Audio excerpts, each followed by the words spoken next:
and you're not really allowing your players to develop their own skills and make their own decisions because you're just on the sidelines yelling at them, joysticking them, telling them what to do. And I realize that's the same thing with a lot of business owners is that or entrepreneurs is sometimes you're just, delegating tasks to your employees and you're telling them what to do, how to do it, when to do it. And you're not allowing them to really make their own decisions, make their own mistakes. And so really what I've learned about coaching is that I'm going to just putting myself in your shoes for a second because I'm thinking, oh, geez, like now you said this was 8-year-old girls soccer, correct? yes. And are you an expert in the world of soccer? No, I'm not actually. So how did you, how did you overcome just, because I'm just putting myself in those shoes. I'm thinking, geez, what do I know about 8-year-old girls and soccer? I know nothing. Right. So like to step in and say, okay, I'm going to be a coach. What did that look and feel like for you? And how did you overcome that?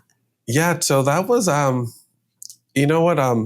I went through AYSO, and AYSO has a really good program. I believe in it. And, people have mixed feelings about the program, but from my perspective, it's really all volunteer based. And when you think about coaching an 8-year-old girl, it's really just the fundamentals: good ball contact, dribbling the ball up and down, positioning, getting to understand how soccer works, what the positions are, what the rules of the goalkeeper are. And it's just really about allowing them to fall in love with the sport so they can continue on their journey of soccer. And so although it can be very competitive at 8-year-olds, right? Parents are very competitive by nature. We don't keep score during the soccer games, although the parents do, but officially we don't keep score of the game.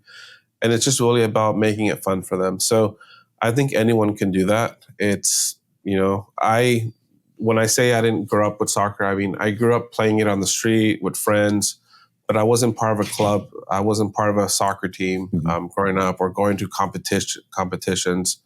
But honestly, I just realized that, yes, I can show up for them and I can be there. I can have everything ready for them. I can provide a good experience. But one thing that I would actually share with you too, that you didn't quite ask me about this, but there's so many parallels between running a company and being a coach. I'd like to share some of those with you too as well. Yeah, I would love to hear them.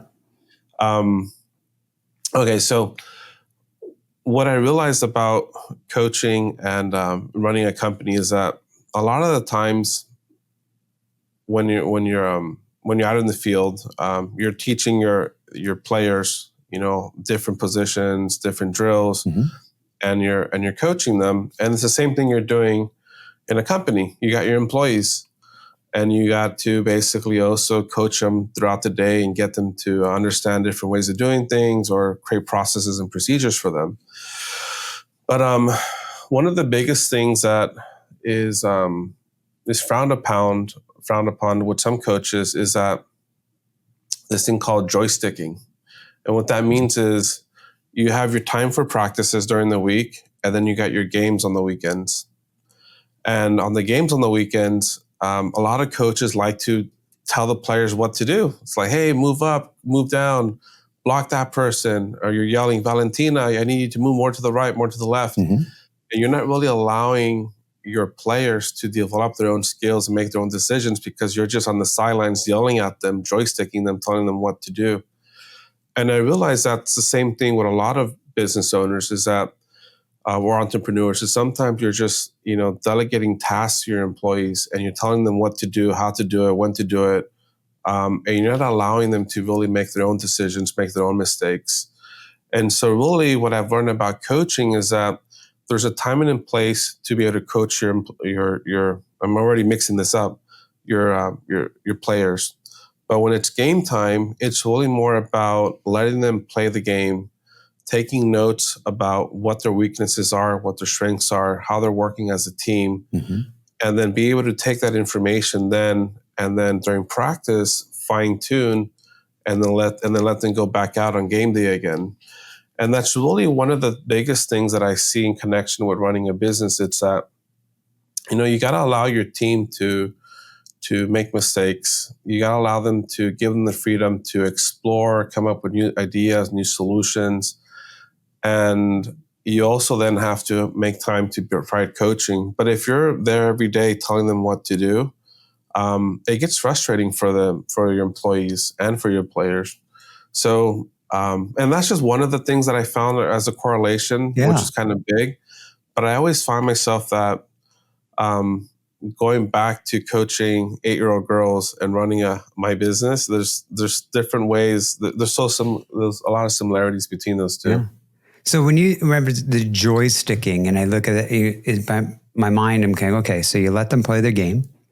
Yes. Obviously, you still coach as being a coach, but then it's more like you're assessing that, and then almost like looking at that post-game footage. You're taking all that, and then you're going, okay, these are things that we noticed on the field, right? Noticed during the game, things that we could work on for the next game. But Correct. you let them play the game when it's time to play the game.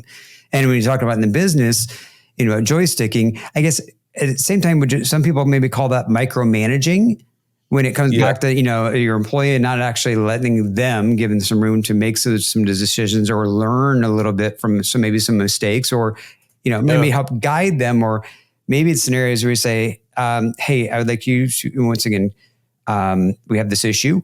Come up with a couple concepts how you think we can resolve this, and let's assess those, right? And we kind of prove out why we think one might work better than another. Or another thing too is we've been doing a lot of projects here at SP Networks for clients, and we do we at the end of the project and we're done. We have a postmortem, or we call them debriefs, where we sit down in a room with the project manager, the technician, everyone that was involved and touched that project. And we break down, okay, what went well, what didn't go well. But we really want to get down to the root cause analysis of like, okay, what can we do to get better? As you kind of were describing to me at the beginning of the podcast, getting like every podcast has to get a little bit better, right? Yeah. And that's what the same thing. It provides an opportunity to review how the project went, fine tune, make adjustments, and then hit it harder the next time you go out there to the next project. Sure. And that's, I think, the same thing with coaching. At least all the good coaches, it's if you're just yelling at your players, play by play, and you're telling them to move into open space, move to the left, drop back, move forward, look at the ball, they're always going to be dependent on you to know what to do.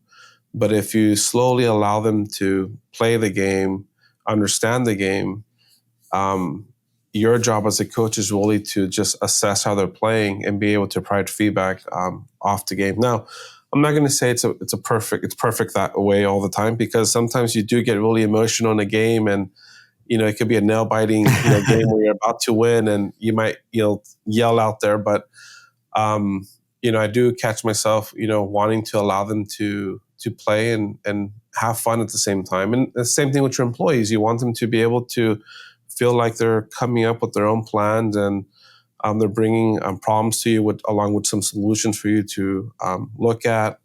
And so that's kind of the correlation between soccer and leadership that I've noticed the last couple of years.